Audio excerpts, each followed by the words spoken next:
So we don't do the intro anymore. On purpose. You're not missing anything.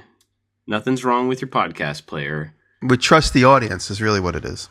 We're hitting record before we normally hit record. As soon as we log into Skype, we hit that record button. So you're getting the beginning conversation. You're actually getting more podcast instead of less podcast. That's true, because we would talk for at least a good solid 5 to 10 minutes about everything else. Just hello, how you been, what's new? And then we would start the podcast with a big official opening.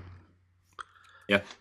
So I never knew how to do correctly, so now I don't have to figure out how to do it correctly. Yeah, we have to stop cursing earlier, that's all. So there will not be an intro. There's not going to be an intro music. There's not going to be welcome to and all that. We're just going to hit record, and whoever says the first thing, that's how it starts. That's what the young kids are doing. That's what the young kids are doing. We're trying to hold on to our youth. I'm a little feisty this morning. I've had 20 minutes of computer problems. I'm ready to fight. Great. Okay. I thought it would be a great idea to restart my computer right before we hopped on the Skype, and it turns out my Bluetooth stopped working, and my keyboard and my mouse are both Bluetooth, so I have no way to log into the computer. And so I'm like scrambling around looking for a cable to plug it in, and here we are, 20 minutes later. And because I'm 20 minutes late, we're going to do 20 minutes less podcast, right? That's right. That's right. You can blame it on David. Send all your complaints to david@david.com. We have 20 minutes at the end to do all the intros for the last 7 episodes. There you go. There you go. I will say, though, that we were just talking about feeling young, and you totally made yourself sound old because you called it the Skype.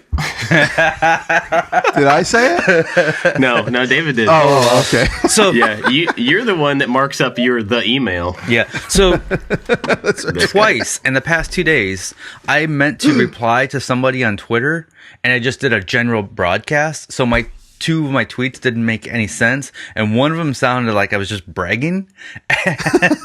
And I was like, "Oh man, I'm such an old man." Because I'm not using Twitter right. So I'm going to be 43 this summer. So I don't know what that means. Man. On the Twitter. Well, what's going on? What have you guys been up to? Anything cool? I've been having a lot of fun making stuff. Everyone keeps saying I'm killing it, but I just feel like I'm doing what I always do. It's just, I think the move, I know we're not allowed to say about the move, but the move really kind of threw like a wrench into my creative flow, but I didn't really notice it. And, obviously that manifested in just everything slowing down, on social media. And, but now I'm getting into a groove. I got like 5 or 6 projects cooking at any given time. And boy, when it gets warm out, I'm going to be unstoppable. I have to stop to warm my hands up about every 30 minutes. It's incredibly cold. Today is 30, so it's like spring is starting to kick in. But yeah, I've just been super busy. I'm making these cool big marquee letters, which has been a lot of fun because I usually make those letters with a much thinner gauge metal, which I could just do at the benchtop, surround the letters with the metal. But this time I'm using 16 gauge steel, so I get a chance to use all my metal bending tools, and it's been a lot of fun. Exercising those old skills. I used to work at a sign shop. I would do stuff like that 30 years ago, and I haven't had really much of a chance to do it since. So what's the difference in time, like production time, to have to use those tools to bend those rather than just using the thinner stuff? Is it a lot longer? No, honestly, no, because the letters are much bigger. So the letters are 30 inches. It's funny, you really feel your age when I haven't drank in 30 years, but when I was a kid, in my 20s, and when drinking age was under 21, how long it's been since I drank. The drinking age was 19 when I stopped. You can go into a bar and order a 7 and 7, and everybody knew what that meant. Everybody comes into my shop and some of the social media about these big 7s I'm making. Everyone's like, "What is that? Are those jackpot numbers? What is the 7?" I go, "That's the Seagram 7.7. Like, it's a brand that hasn't been really touted in a long time, and I haven't noticed because I'm not in that business anymore. The business of getting drunk and now everyone's like, excellent title, by the way. Seagrams? What is that? They don't know what that is. So when I was a kid, Seagrams was like the way Bullet is now. Seagrams was advertised everywhere. And so anyway, Seagrams is trying to make a comeback, and they have a lot of big advertising stuff planned for the next year. And through the same group, I get all my advertising, my liquor business stuff from. we're doing Seagram 7 letters. So it's the number 7 is much bigger, so it's 30 inches tall. It's easier to bend metal when it's big. If I had to do small letters like the bullet little channel letters I've done that are about 8 or 9 inches tall, the heavy gauge metal would be very difficult. So I see. all in it was big. And then also it's only 2 numbers. It's just the number 7 twice. This is the other thing. Everyone thinks I'm making Core 77 sign. Because I'm making 2 sevens. Everyone's, is this a Core 77 sign? I thought I didn't know you still work with them. Anyway, so and by the way, I don't work with Core 77 anymore. They had some budget concerns, and so I haven't made a video for them specifically in quite some time. A lot of people keep asking me that too through email. Yeah. Anyway, so making these ladders is fun. That's it. Nice. So just a quick to go back, since we're not supposed to talk about moving, let's talk about moving for a second. Have you, now that we've all kind of, everything is done, we're moved, shops are back set up and everything, do you feel settled again? Like overall, like in life, do you feel settled after such a big change? Or is there still something about the shop or your productivity or something that's still like a little off? Honestly, no. My shop is like very disorganized, and there's just piles of like to-do lists. So like over there, like the metal room is like, that's a pile that's going to get thought through. I'm going to do a sponsored video for Taylor's area. We mapped off about 20 by 20 feet for Taylor's shop. And that's I'm doing a sponsored DeWalt video where we build out that shop. So that's going to happen. So even though I'm settled, like if I could focus on my bench top, I'm settled there. My bench top where I get stuff done. But all around me is like a whirlwind of chaos, of disorganization. So, but my buddy Ryan, who moved up here, he rented a house in January. So Ryan's just getting settled up here from New York. He's been in a couple of vlog updates over the year, but hardly anything. But he'll probably be more videos coming up. Anyway, Ryan moved up here, and he's going to start working out of my shop. And he said his first order of operation is to organize my metalworking section. So he's taken it upon him. He said, I'm going to organize, that's going to be my space, because that's what he does mostly. He's going to organize all my tools and bring some of his tools. So I'm looking forward to letting Ryan do that. So like, if we can do stuff like that, I'll start to get more settled. And it's looking more and more, even though I'm obviously still going to build this building in the backyard, and electric is next, and getting some quotes on the electrical service. It looks like I'm going to kind of stay settled in that big warehouse for a little while. I'm getting up to a new lease coming up, and I'm going to sign it and just do another year and take it from there and see where it goes. So I really like having that raw, gritty, dirty space to just do whatever I want. And yeah, I could do the same thing here. I mean, there's certainly no problems with neighbors where I'm at, but it's just nice having that big old industrial space. Kind of reminds me of the basement, but like on steroids. David, what about you? Do you feel settled now? Do you feel like back to it? For the most part, yes.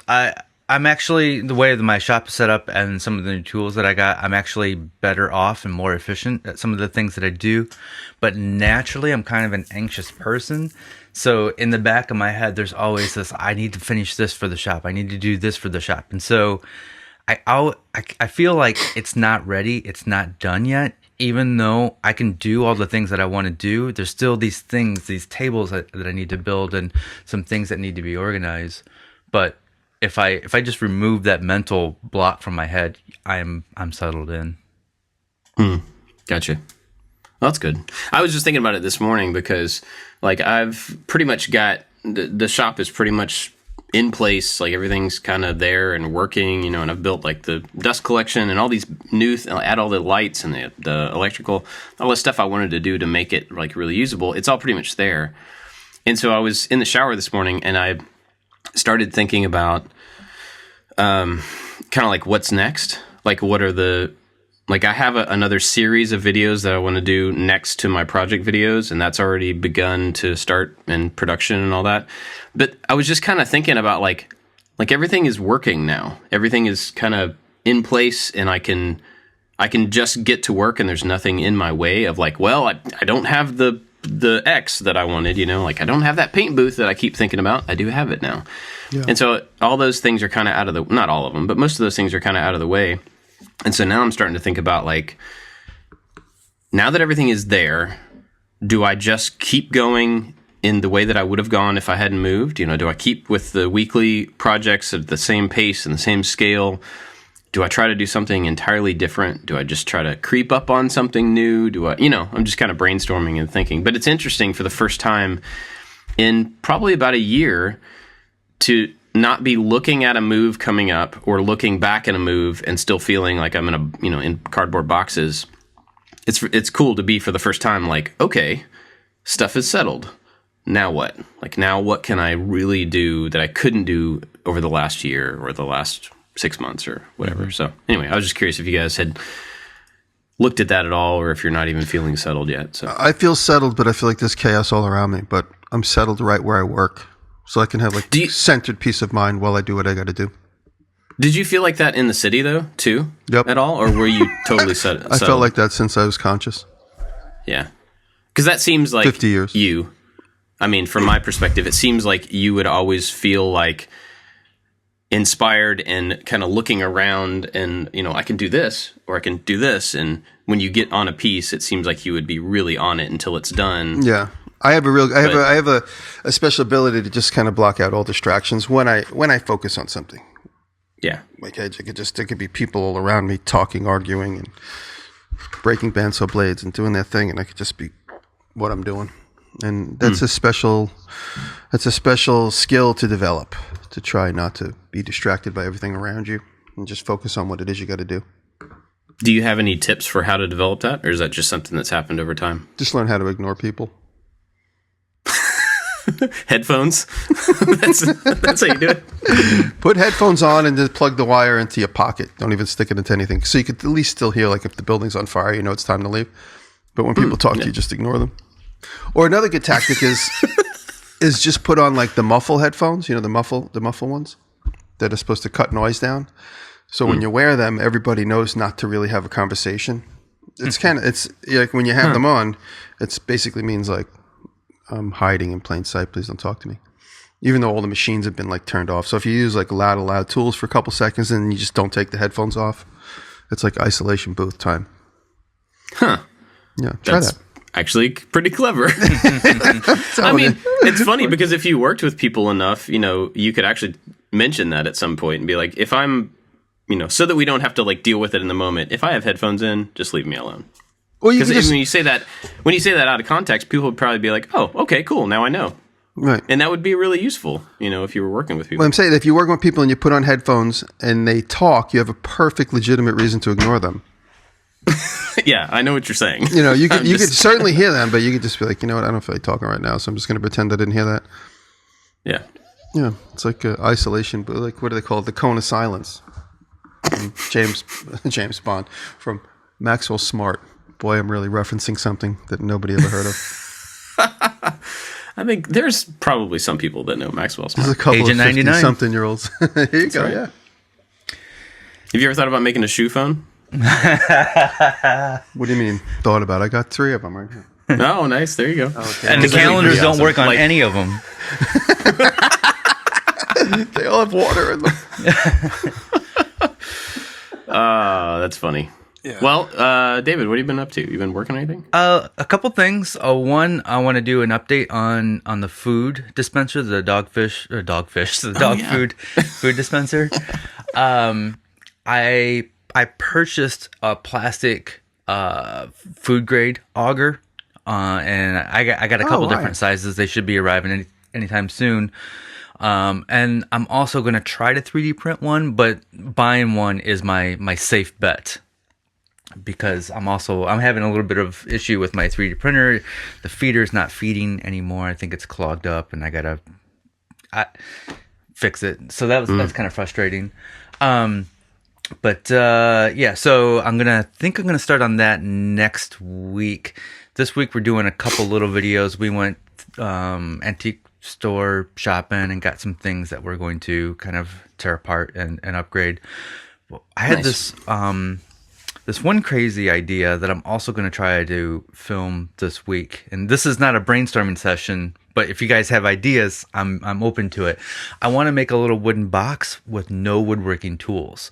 And so I have this big sheet of walnut paperback veneer, and I got some foam core board, and I'm going to veneer some foam core and cut it all with a utility knife and try to make a box out of that. So when you look at it, it looks like a solid wood box.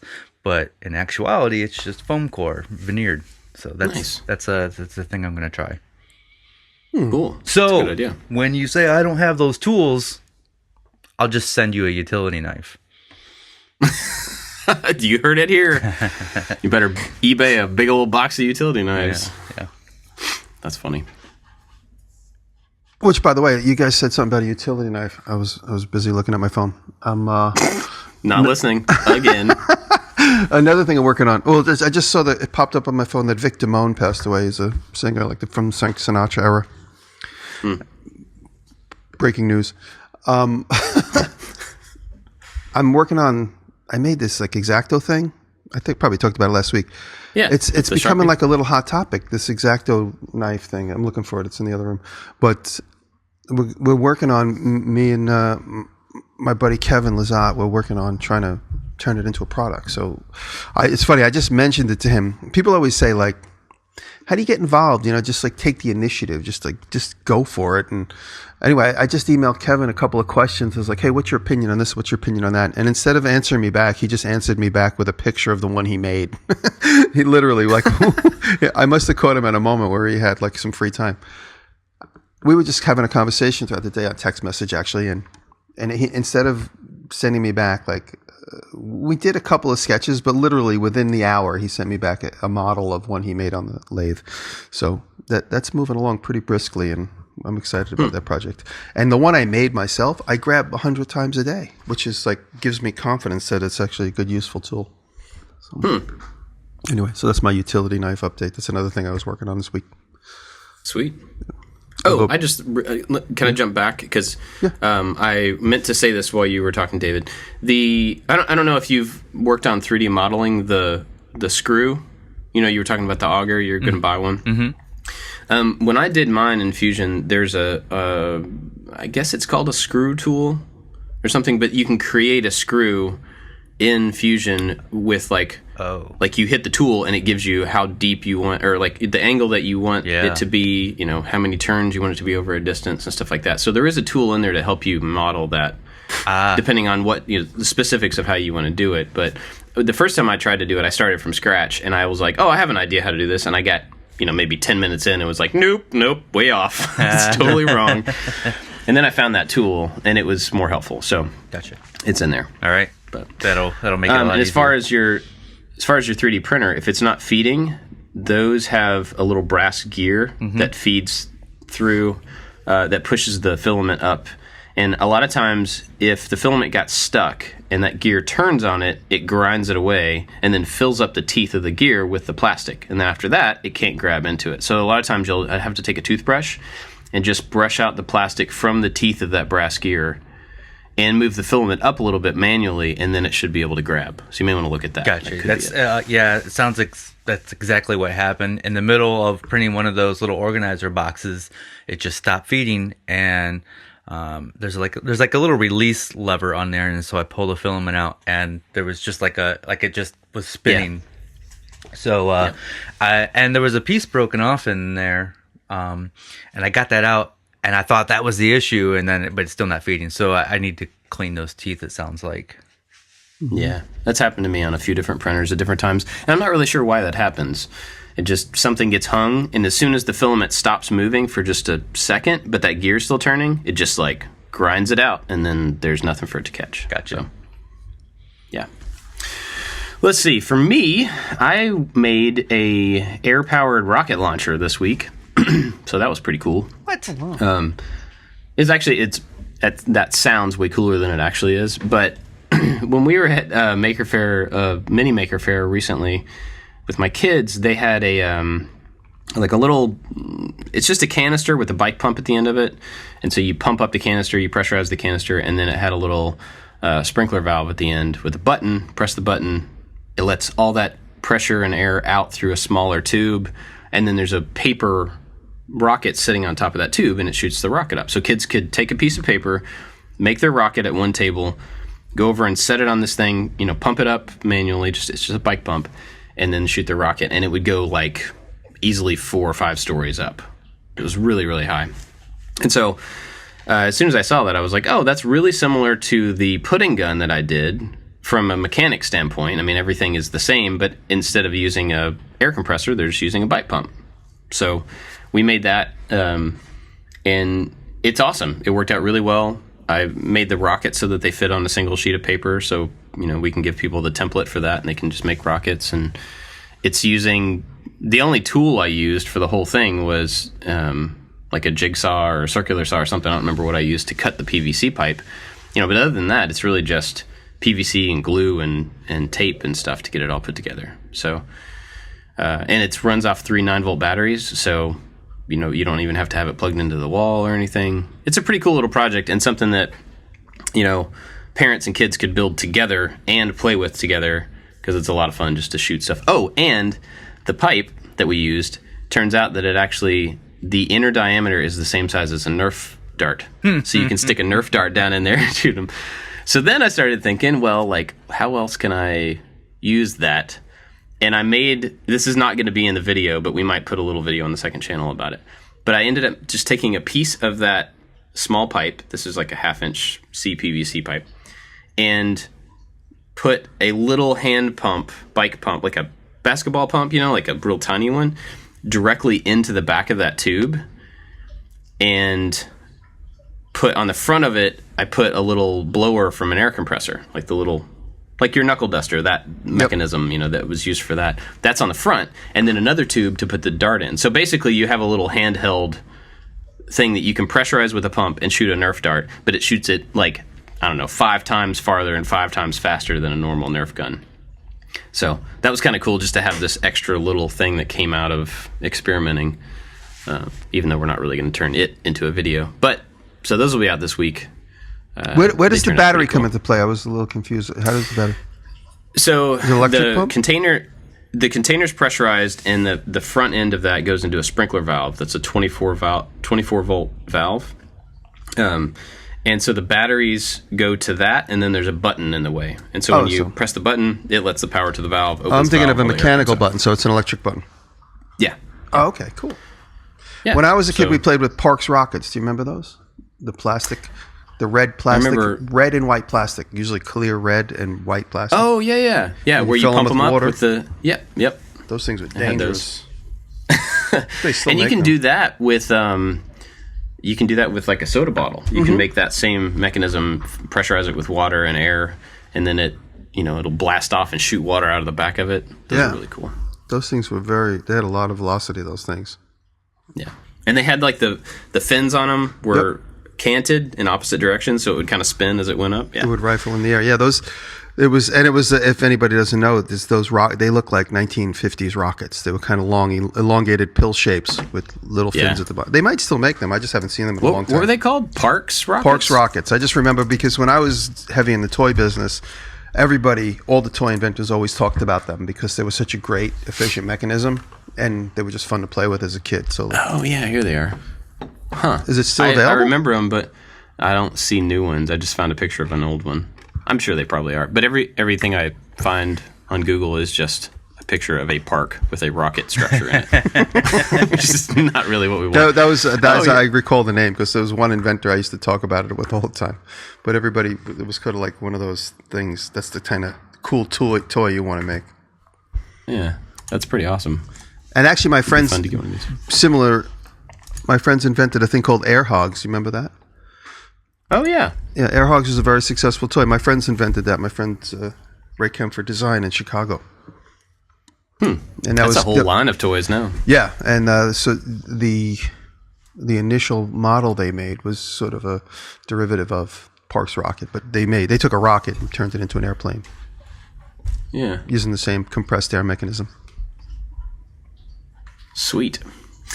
So anyway, that's what I was working on this week, and it was a lot of fun because it's also one where to shoot the final pieces for it, I had to go outside and set it up, and we got the drone out. The kids came out and got to pump it up and shoot them off and try to catch the rockets when they came down. So it was fun to be able to shoot that stuff with the kids and have them enjoy something. Because a lot of times, I was talking to them about this weekend, like a lot of times, I work during the day while they're at school, and they get home, they do their homework and stuff, and then I try to come up at dinner time so we can hang out. But then that doesn't give us a whole lot of time to like make things together or for them to really even see a whole lot of what I do throughout the day. It's just kind of weird the way the timing works out. But so it was nice to have a thing that like, I need you guys to be a part of this so that it works, so that it makes sense. And so as soon as they got home from school, like they walked in, I said, drop your bags, go to the backyard. And they were like, why? Because we're going to shoot rockets. And they were like, what? Amazing. So that was a lot of fun. Yeah. And actually, speaking of yesterday, we always have so much stuff going on. Kids do basketball now, so Saturdays are basketball games all day long. Sunday, we just said, we're going to stay home for the afternoon. After lunch, we're just going to be there and just do stuff. And so it was the first time in a really long time that the kids said, like, they were not distracted enough and they said, hey, can we make something in your shop? And I didn't have any reason to say no. Yes, let's go do that. What do you want to do? So that was really cool. My oldest wanted to cut out. He had this. He had a little circle, a little puck from our Christmas tree. When we got our Christmas tree this past year, the guy cut off the end of it at the store, and my son was like, "Can I keep that?" The guy's like, "Yeah, sure." And so he just collects junk. So I was like, "Yeah, just keep the sliver." So he's held on to it since Christmas. And so he picks up this thing yesterday, and he was like, "I want to turn this into a stand." I'm like, "Okay, a stand for what?" A fish. Okay, how are we going to make a fish? I'm going to draw it out, and then we're going to cut it out in wood. I'm like, all right, let's do it. So it was really funny because he mainly wanted to use this thing as a stand. And I said, well, we need a project. We need to know what it's used for or what it's going to look like or something. We can't just go cut up a piece of wood and expect it to turn into what you want. So it was funny, like kind of working him through, if we're going to make a stand, it needs to be a stand for something. So think about what that thing is. And anyway, I had him draw out this little fish that he wanted to draw. We spray adhesived it to a small piece of wood, got out the scroll saw, and I taught him how to use the scroll saw. And he got really good at it really fast. Like he didn't know not to draw small detail, right? So he just drew like these tiny little fins and a little crook for the mouth and all this stuff. And I'm thinking, like, he's not going to be able to cut that out. That's not going to work. And so he didn't know he shouldn't draw it that way. So when it came time to cut it, I was like, all right, this is why this is going to be difficult. But, go about it this way. Make sure that you cut in from two different directions to try to get where you want. And he did really, really well. And he totally cut out every bit of the shape. I was totally impressed. And it was really, really cool. And he was really proud of himself because he could see that I was happy with him and everything. Anyway, so he cut out this little tiny fish. It's like, I don't know, 4 inches, maybe an inch tall. And then it was, the piece of wood was already painted. It was left over from something else. So he said he wanted the fins to be a different color. So I was like, all right, well, let's mask off everything with tape. And he was like, I don't know what that means. It was really funny. Something that simple, like use masking tape to mask something so that you can paint it. And something that seemed really simple to me was just another example of, like, my kid doesn't know this. He doesn't have any reason to have ever learned that before. And this is an opportunity for me to teach him something small. Anyway, so we masked this thing off. He got to spray paint, in the paint booth. He got to spray paint the fins. And then every 5 minutes for the rest of the day was like, is it dry? Is it dry? But it was really cool just being able to, I don't know, like, it's easy for me to come up with excuses as to why I don't want to go back to work to do stuff like that with them, in the midst of a weekend when we're trying to do other things. And it was really cool. Like, it was totally worthwhile. And I need to make sure that I keep myself always saying yes to stuff like that. Yeah. It's so easy to be like, not now. Or not today. In my personal experience, my dad, time, that's exactly what my dad did with me. And it's funny, just an odd coincidence. And one of the very first projects I ever remember my dad doing with me was we cut out a little fish that was in like the back of like a Popular Mechanics. It was like a fish jumping out of water. And I still have it. In fact, when last time I saw my mother, she held it. She was like, remember this? Do you want to take this to the city? I was like, you know what? Leave it there. It's in a safe place, hanging on the wall. And it's something I made when I was probably 6 or 7 years old on the jigsaw, on the, the scroll saw, an old one that weighs 1,000 pounds, made by Craftsman in the 50s. And I scroll saw, cut it out, and then my dad he had this whole set of oil paints. We broke out the oil paints and we painted it with a brush. So it's funny, you're talking about something that I went through exactly the same thing as the same age. So it's funny. And that's pretty cool. That's it. Just, never say no. Yeah. I just remembered that I was totally a Jimmy Diresta back in shop days in high school. shop days because whenever I didn't have anything to do, I drew out my name and cut that out on the scroll saw or the bandsaw. And so I had like 3 or 4 of these Daves that for no reason. So I was really into my name back then. That's funny. Oh. Huh. I've said this a million times. I said this a million times, so I'm going to say it one more time because its context is right. When I was a kid and me and my brothers all got good on the scroll saw, my dad said, charge kids as you go to school with a quarter per letter and have them cut their name out. And that's how me and my brothers all got good on the scroll saw growing up. And that was our first jobs. Those were our first, hey, you owe me $1 for your name is, 4 letters. And so we'd have a little black notebook, and my dad used to have this, he still does, but he has this like ability to draw letters. And as a kid, he had this bubble letter font that he would always draw. It's real simple, but it was very distinctive to my dad. And he would draw out all these bubble letters for each one of the names on a predetermined piece of wood. And he would leave a little edge at the bottom that would hold the letters together. So it would say, B-O-B on a little rested, like half-inch high edge. And the letters would be individual. And all the inside of the circles would get drilled out. My dad would drill them. So he'd give us the wood with the Sharpie thing on it, and then we would cut it out on the jigsaw, and then we'd burn it with a torch, and then wire brush it so the grain would pop, and we'd varnish them, and then we'd bring them to school, 2 days later, 3 days later. So we always had like a little order to fulfill, and that was because my dad pushed us to doing that. That was the beginning of me making signs, So I made that, and then this weekend I made that big number 7. So it's funny, like all that learning is still in the forefront. Yeah. That's awesome. And I bet that probably gave you something to do, kept you out of trouble too. Oh, for sure. To a degree. Yeah. Well, maybe a little bit. You would have been in more trouble without that. Say it that way. I grew up with the rowdiest bunch of dirtbags. Good guys. All right. So we're like 33 minutes in. Do we have a topic? Jimmy, you wanted to talk about something, right? Oh, well, I was just going to bring up the conversation of CNC in the process of the daily routine of making things out of wood. I got my big shop at the beginning of this month, and it's funny. My buddy wrote me a message. He goes, "You haven't turned that thing off since they left." I did a week of training 2 weeks ago with the guys from ShopBot. Thank you guys. And they assembled the machine and they trained me. And a lot of stuff on the Vectrix software that I've already known. I'm using Vectrix VCarve. And actually Vectrix just gave me a Spire, which is VCarve with like a little bit more advanced technology. You could do some 3-dimensional modeling on it. It's what Tim Sway's been using. Tim Sway hooked me up with them.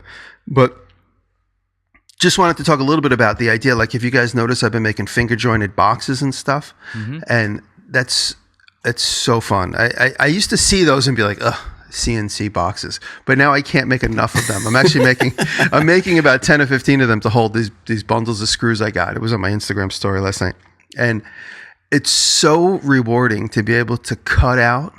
And then they just kind of slightly just snug together. It is so exciting. Like my favorite part of that is assembling them. But just the nuances of setting up the file, and you can expand. I mean, everybody knows this, but you could expand like a vector line by 1,000th of an inch, 2,000ths of an inch, and then the next cut will be a little bit more snug. So it's been really exciting, and a lot of people want to know how you could work that into your workflow. I'm doing all these like real digital looking files, but I have some projects coming up where I'm going to try and do some CNC projects where the CNC aspect of it is disguised, so it doesn't look like it has like little dog bones at the joints and stuff. Before we like do a deep dive into CNC and half the audience goes away because they don't care, I want to talk about CNCs are becoming more affordable. And I want to ask the question, if you're just a woodworker, an average woodworker, a guy doing stuff, girl doing stuff in their shop in the weekends, and they get a CNC, how can they use that in woodworking? Like what would the average person use a CNC for? Mm-hmm. Well, for instance, Vectrix if you get, obviously there's lots of, I'm just using Vectrix, so I can only talk about what I know, but there's lots of software, and you can get clip art. And one of the first projects we did on this new ShopBot was Chris showed me I can download a horse, because Taylor has a horse. So he's like, oh, let's make something for Taylor. So we got a 3D model of a horse, and then I CNC'd out this beautiful horse in the middle of a clock. So now I have my shop, I have this clock with a horse in the middle of it. It's actually really beautiful. It's just a raw piece of MDF. It's nothing special at the moment, but it's certainly the basis of a much bigger project. We could make the the outside edge. We could get a glass bubble and make a beautiful clock face. So it's another tool. And before we dig too much deeper into it, a lot of people say CNC is kind of like cheating. But if you think of moments in history, the tool history is, there was that funny video I talked about a year ago where there's like two cavemen are walking around, and one guy makes handles and one guy finds rocks, and his job is to find rocks to put on handles. And then the salesman comes along and goes, "Hey, look, we got this," and they're all dressed in furs. And the salesman has like a case. He opens it up. He goes, "Look, I'm making all these bronze axe heads." And the guy in the rock business looks at him and goes, "Well, what am I supposed to do?" He goes, "I don't know. Find another job." And so there's always these moments of advancements in technology. And you think of the guy, like they used to use a pit saw. Two guys would stand on either end of a saw. One guy would be down in the hole, the other guy would be above, and they would be push and pull on a giant saw to cut a log in half. Right? That's called a pit saw. Now, one day somebody welded a big long loop together and put it on a bandsaw and made a bandsaw mill, or a big giant circular saw blade. Did those two guys look and go, "I'm going to do it the old way. I don't need that technology"? You got to ask yourself. They probably did. The guy that put a circular saw blade on a thing, guys, I don't need that advancement in technology.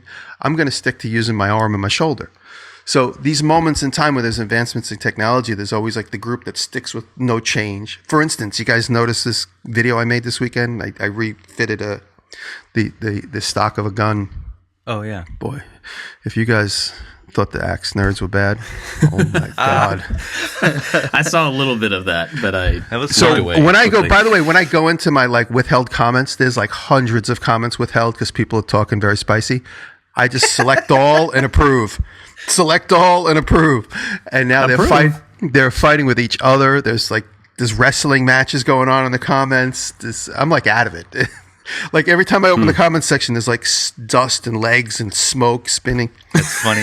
So before you put the video out, I saw the Instagram, and there was some heated stuff going on in Instagram. So I'm like, I can't wait for this video because this is going to be a good read down in the comments.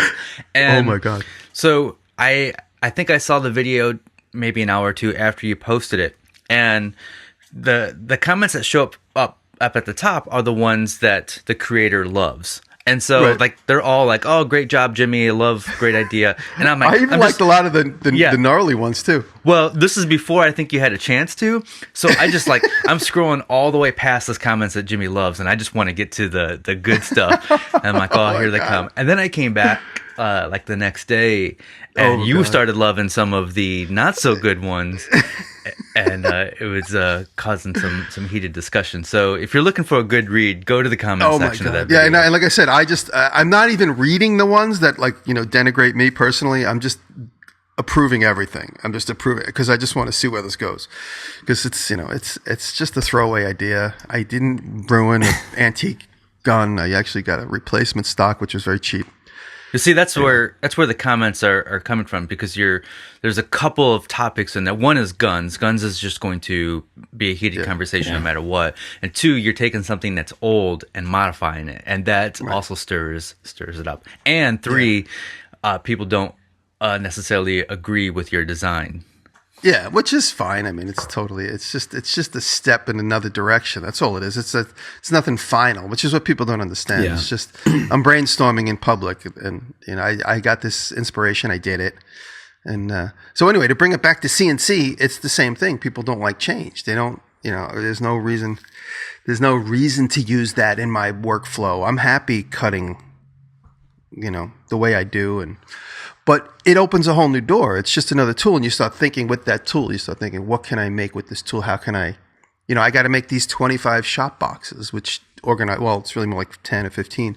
How can I organize my screws? How can I take the scrap? So last night I'm like cutting scrap up and gluing it to the table so that it would land right where the cut is. And I'm using every little piece of scrap I have to make these boxes. And, I made the sevens, the big number sevens. I have two perfectly matched number sevens. I would have cut them out on the bandsaw, which probably would have been just as good in my world. But it's a lot of fun to sit and watch this thing works. There's a really big misconception, and you guys can agree or disagree, is you just push the button and walk away. For real. I never walk away from the CNC. You got to sit and watch it, because if you break a bit, if there's a piece of wood becomes dislodged and in the way, you got to move it. So there is there is no unmanned cutting that ever takes place. I mean, sometimes there should. I mean, sometimes people do that, but there should not be. Just to be clear. Yeah, there's moments in time where you're like, okay, I've cut this thing 7 times. I know what it's going to do. But when you walk across, it happened to me the other night. I walked across the room to check my phone. I came back, and the piece of wood became dislodged, and the whole board was like shifting around. I forgot to put a clamp on, so I had to stop it. But if I left that alone, it would have broke the machine. So you gotta pay close attention anytime you CNC. But I'm super excited to have this. Go ahead, Dave. When I hear somebody say, "Oh, you push a button and you walk away," I think of like, "Oh, the machine did all the work for you." But what you're leaving out is all the stuff that you had to learn before that, how to come up with the drawings, how to do the dog bone joints, and learning what bits do what, and feed rates and plunge rates and all that. There's a whole learning curve. It's another tool that you have to learn to use. It doesn't just do it on its own. Yeah. And I mean, the unfortunate thing there is that like we can say that what you just said 1,000 times. Yeah. And that's not going to matter. It sucks because I mean, people should have the understanding that, you know, any new tool that you use requires a bunch of learning ahead of time. And like, for people that have not seen that portion of the learning, the skill that you have to put in ahead of time before the machine does its work, that doesn't matter to them. So it's a shame, but I think, I don't know, I have an opinion about this because I get a lot of it. I get it from CNC, I get it from laser, I get it from 3D printing all the time. And it's frustrating, but at the same time, I understand that like somebody that has zero experience with that portion of the work doesn't understand that it's work. Right. So if they've never modeled into something, they don't really understand what goes into modeling and the things you have to, like you were saying, the things you have to learn ahead of time before you even do the work. So I'm trying to be understanding of their lack of experience and their lack of knowledge when it comes to this stuff. So I think probably what I've gotten to, and I think probably what we should do here to be the most productive is to explain some of that stuff. Yeah. So that people who have no experience with it understand everything that happens before you push that button, because that's the work, right? Mm-hmm. Yeah. I'm not trying to tell you what to do. I'm just... No. It's absolutely true. I've thought about that a lot. So. The modeling and the nuances that go into it. For instance, I'm making these finger-jointed boxes. I go to a thing called Case Maker or Maker Case. I forget. It's just like a website. And you can go in...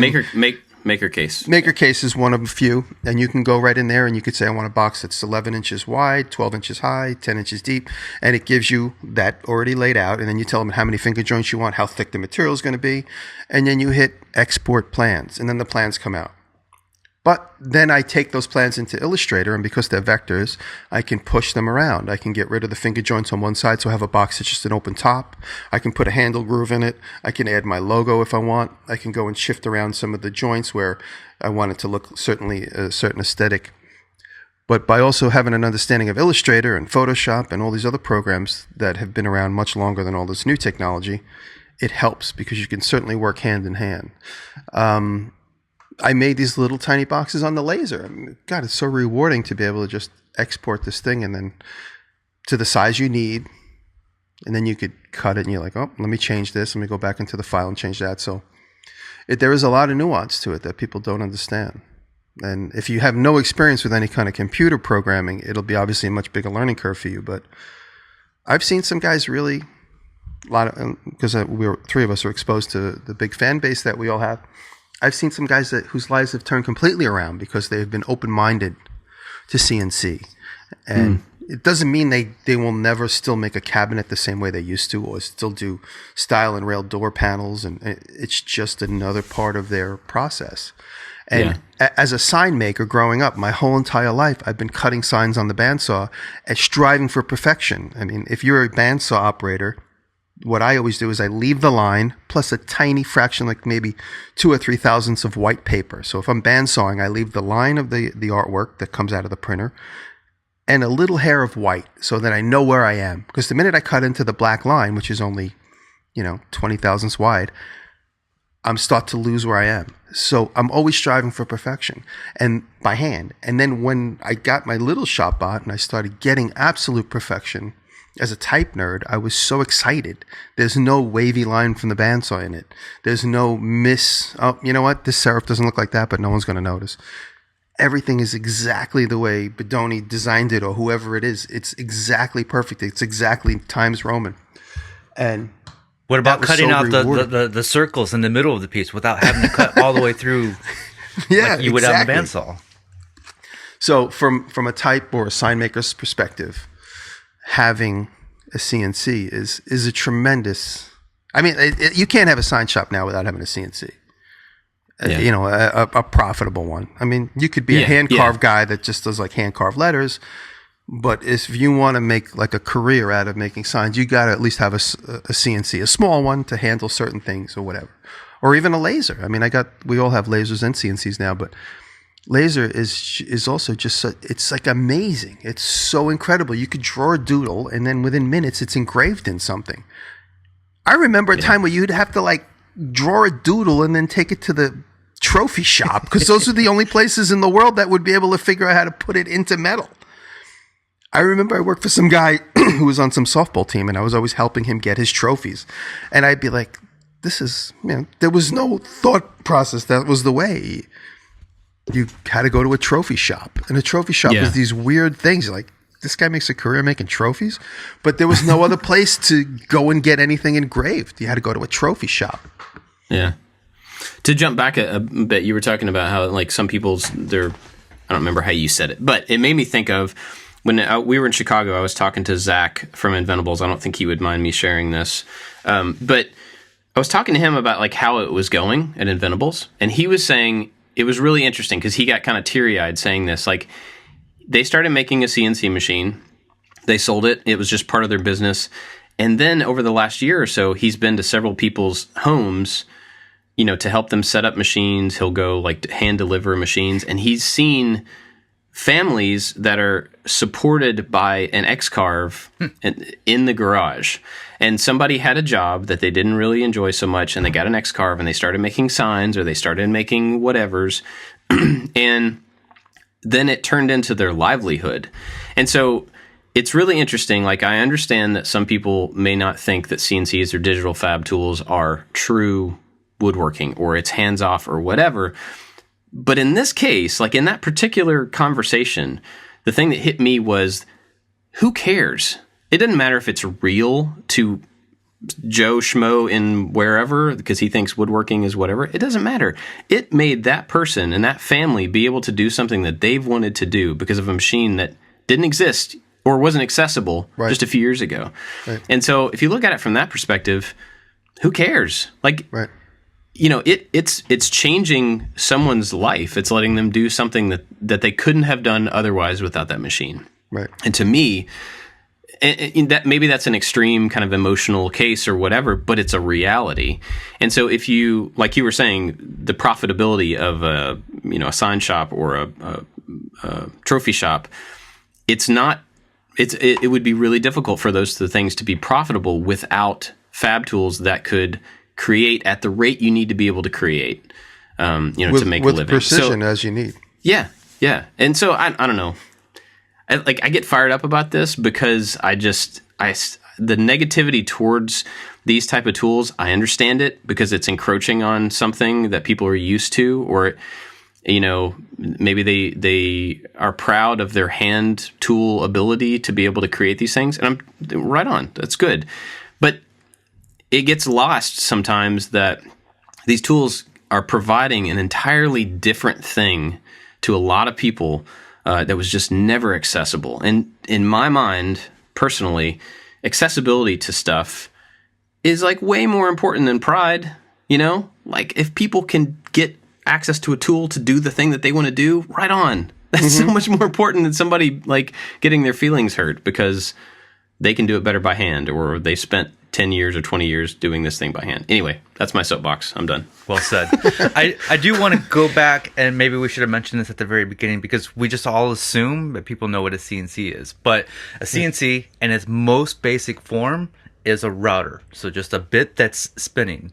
And it's controlled by a computer, and it moves in an XYZ axis, left, right, top, bottom, up, and down. And you actually could do the same thing handheld. You can make templates and stuff without the CNC and without a computer.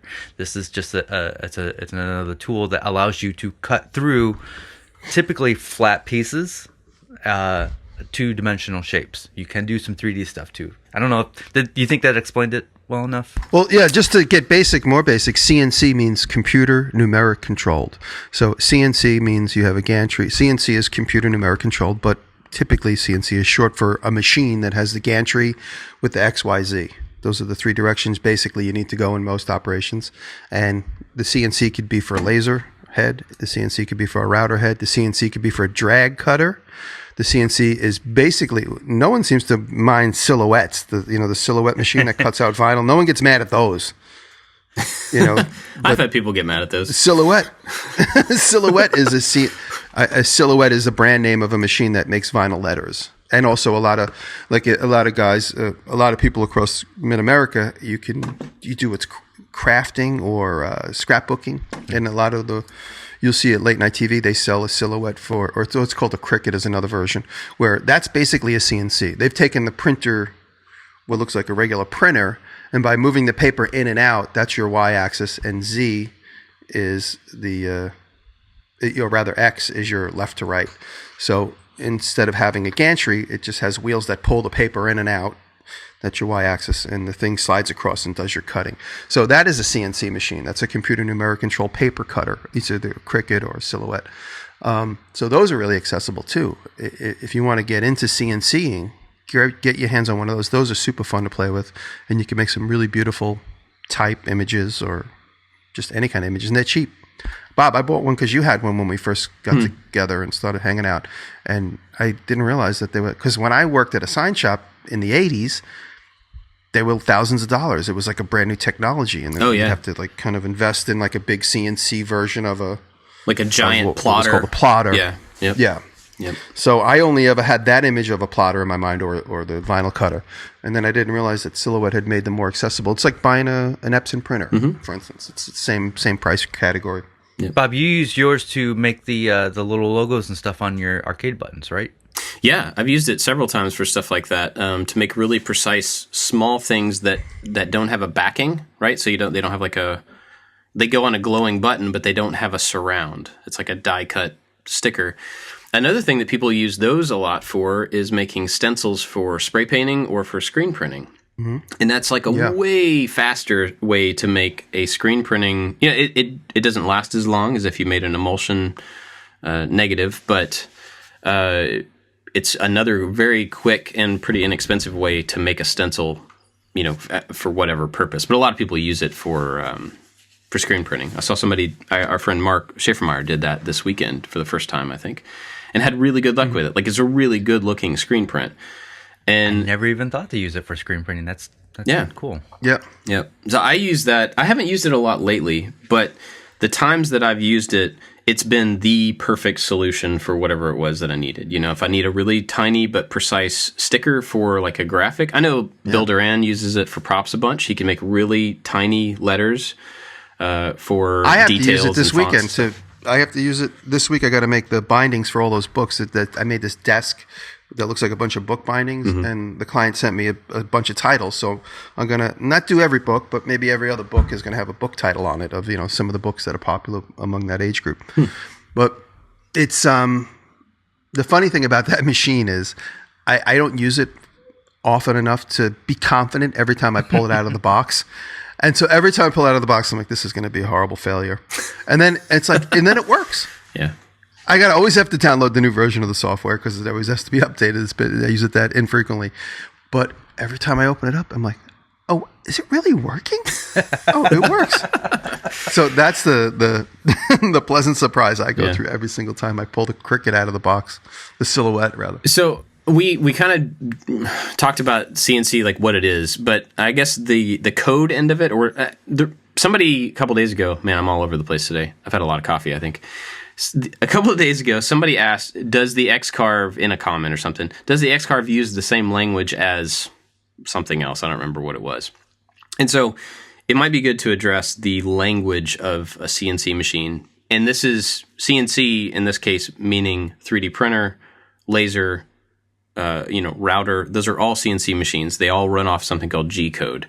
And the G-code is a set of instructions that are like these.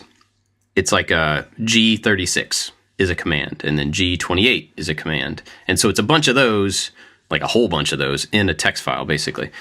And so the brain of the machine understands what to do when it gets a particular command and some coordinates, right? Computer numeric control. Exactly.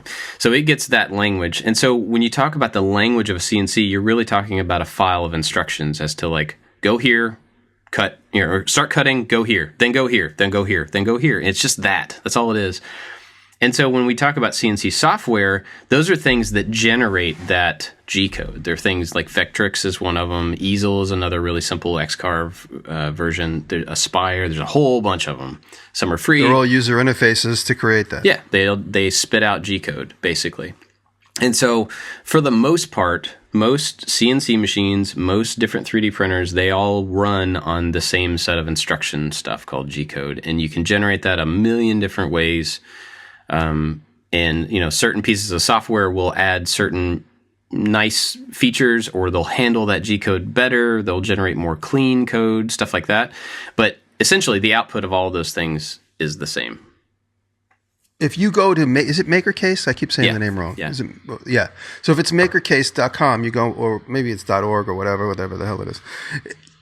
You .com. make a you make a file to make a 6-sided box, and then it says export plans, which will give you the Illustrator or the PDF. You could open an Illustrator or Corel Draw, but also that gives you the option to look at the G-code, so you could output it. And if you're at all curious what G-code looks like, it gives you 1,000 lines of code. So you hit that button, it immediately will appear on your screen from the website. And that's G-code, and that's what the computer looks at. Yeah.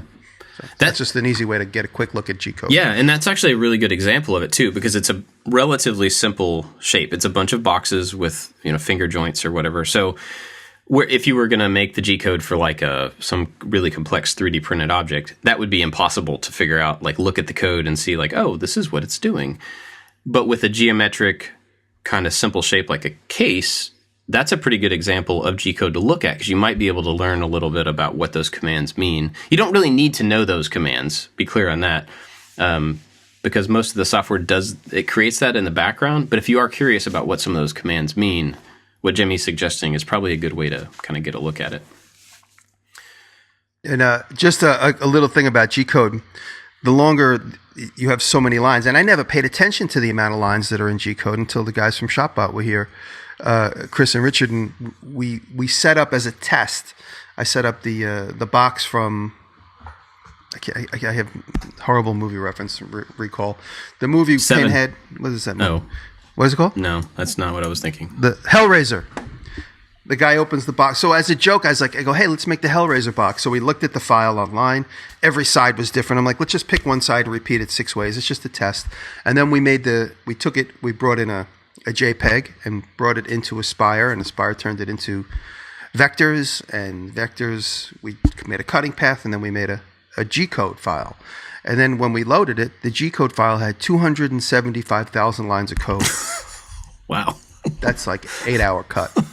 And so we went back in and we used the node editor. So if you know anything about Illustrator, every one of like a circle has, like a good perfect circle has 4 nodes in it, or 4 points that are Bezier curve together. So you have like, a good circle would probably only have 4 points. But because these little weird shapes inside of that graphic were like oblong, like little globule shapes, it had like maybe in some cases 100 points, but you go in and you eliminate those points. So we were able to get the G-code lines down from 275,000 to 220,000. It still was a really long cut, and we just kind of cut one side just as a test.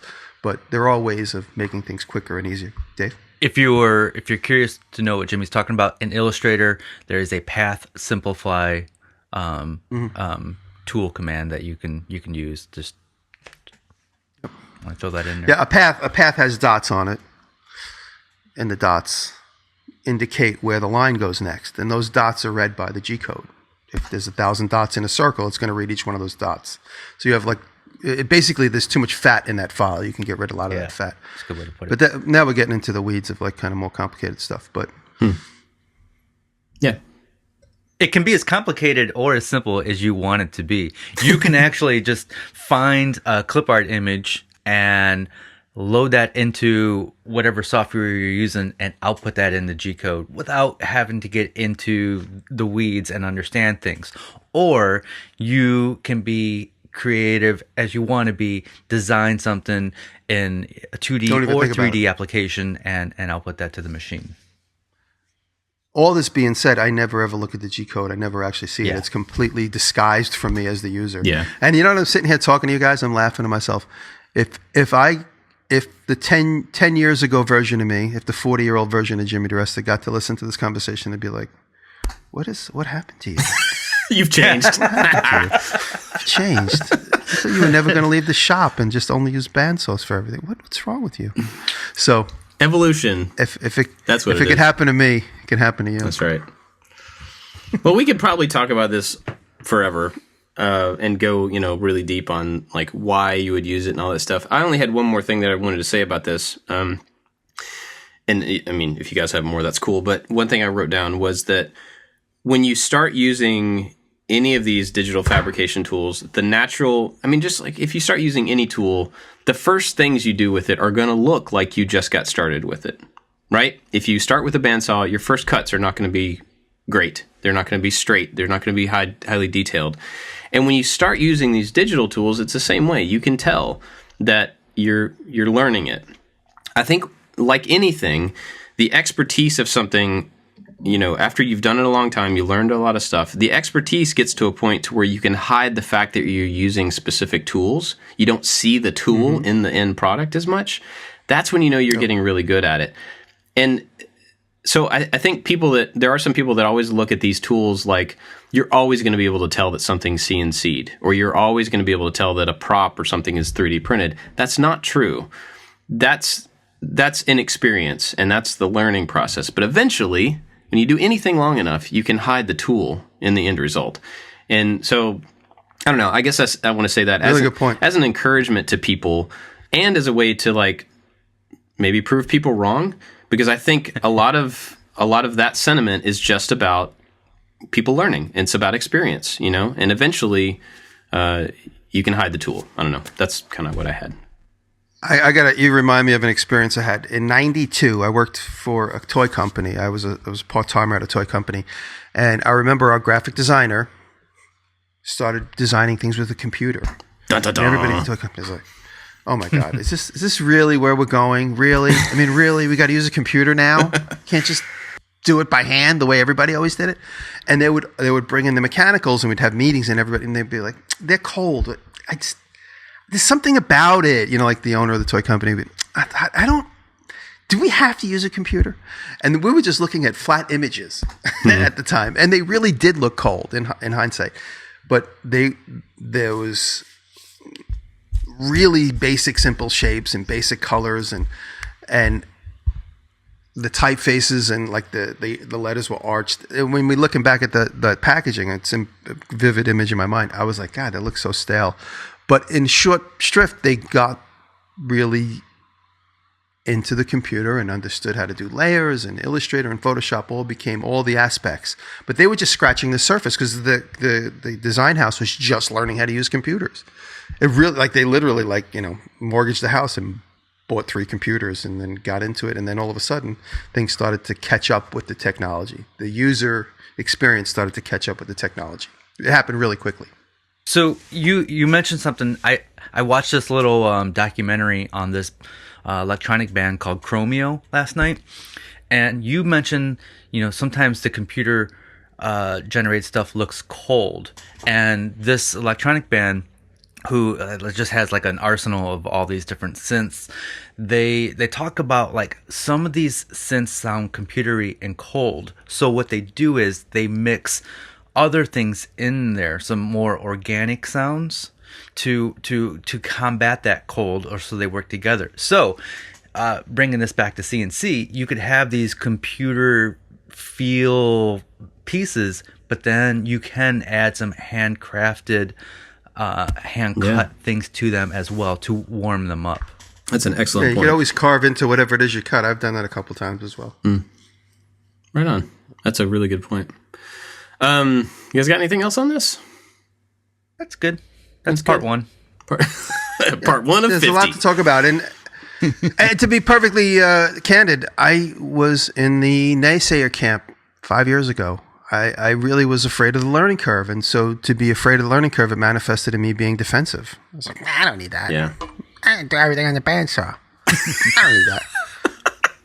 And it's really opened my life. It really has expanded my horizon. And now it's like, I am CNCing steel, plasma cutting steel. Like whenever I do that, I feel like Tony Stark. I mean, that's partly a joke because that's where that machine came from, the Tony Stark movie. It's amazing to be able to throw in a piece of 3/8 inch steel and it turn into whatever shape you want. Anyway. Yeah. Just excited to be alive. Yep. No doubt. What are we watching? All right, I have two. I'm going to pull a Bob Clagett this week, and I have two. All right. Both of them are HBO documentaries, and I watched both last night. One is called Brillo Box, 3 cents off. And it is the story. I know, right? It is the story of the filmmaker. She grew up, and there was this Andy Warhol Brillo Box piece of art that was in her living room. And then when she became an adult, she wondered what happened to it. And so she kind of, her father, basically, Andy Warhol made a bunch of Brillo boxes, cornflake boxes, and some other boxes just to show. It was like his take on consumerism and art.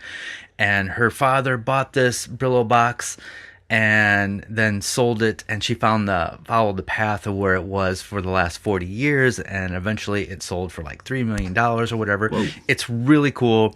It's really cool to see how where art can go, what people consider art, what people don't consider art. So that documentary might get some juices flowing. You might come up with some ideas on your own. And the other one is also an HBO documentary called David Bowie: The Last 5 Years. And it's just really good. It just talks about the last 2 albums that David Bowie made. He could see that he was getting sick, and kind of like his final opportunity to create something. And it's really inspiring. That also might get some creative juices flowing watching that movie as well. So there you go. Awesome. I'm going to blow up my buddy Andrew Alexander. He's Blacksmith Tools on Instagram. He and I have developed a very strong bromance in the last few months. We talk on the phone from time to time. We text quite a bit, but he has the most incredible collection of blacksmithing tools and fabrication tools. Blacksmithing is like his primary focus, but occasionally he gets paper cutters, bookbinding machine, anything that's old steel, anything that weighs thousands of pounds. And people think I have a collection. I probably have 0.5% of the amount of things this guy has. And talk him into doing talkabouts and videos and YouTube. If you go to him, say, Jimmy Diresta sent you to start doing YouTube videos. We've been talking. I've been kind of giving him some coaching a little bit on how to use cameras. But he does a really good job on his Instagram. His Instagram's growing quickly, but he does clean-outs. He finds these amazing old abandoned places and gets the most incredible tools. And he told me, I don't think he would mind me saying this, he drives everywhere he goes with his 30-foot trailer just in case he finds something cool. He goes, I take it with me everywhere I go. Wow. If you think I was bad, this guy, he basically has a Smithsonian collection of antiquated machinery, and it grows every single day. If you watch his Instagram, you'll see. And he has an incredible collection of wrenches. I was going to do like a 100 collection of wrenches, like a 100, milestone, 100,000 subscribers. I have like 2 wrenches compared to him. He's got hundreds, and every one of them is completely unique and unusual. So check out Andrew Alexander's Blacksmith Tools on Instagram is his name. Right on. Nice. Cool. Well, mine is somebody we all probably know, but April Wilkerson, she's been, yes. Man. Okay, so she has been building her shop from the ground up. Incredible. Like dirt, then they put in a slab, then she framed this entire it's like 3,600 square feet or something. It's a big building. She did it. I think her footprint is the same as mine, I think, but she has covered porches and stuff, so she's got bigger. But man, she's been working on this, and watching her Instagram, you can see that she's been working on it for a long time, and she started putting out the videos for the build. And I mean, I've been impressed watching the Instagram just to see how much work she's putting in and how well it's going. But at the same time, I was also like, how do you make a video about a project that big? Because I have a bunch of big projects that I'm trying to figure out how to tell the story about. And so I was really curious to watch how she presented that. And I watched it this morning, the first one, and it was really good. It was her kind of talking through the process. She showed footage of all the different pieces. Like, it was really well put together. She explained tons of information about the framing process and how they went about it and everything. But anyway, I'm just super happy for her that she's going to have this space. I'm impressed by her content and by how awesome she is at building stuff. And she's just like fearless. Yeah. Man, she's great. And she's amazing. Everybody needs to check her out. She's an inspiration to a lot of people, including somebody I live with. So I'm happy about that. Yeah, for sure. Nice. So go check her out. And I think today she actually put out the second video. The first one was about the framing. The second one was, I don't know what it was about, but it's another segment of the entire building. And she's not finished building it, so there'll be several more to come. So be sure to check out April. Let's see.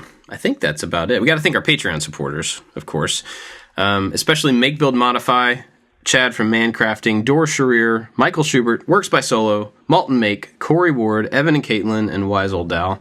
But there's a huge list of people that support us on Patreon, and we're really grateful for that.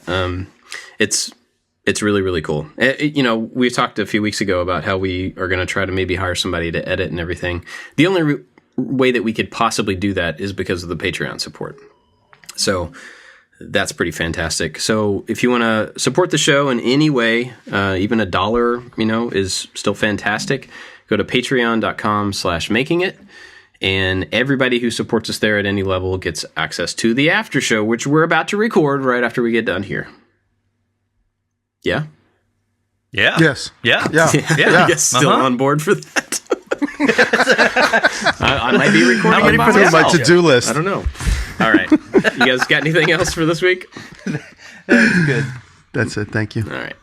I'm good. Thank you, everybody. Love you. Love you. Jimmy out. Later. Oh, great.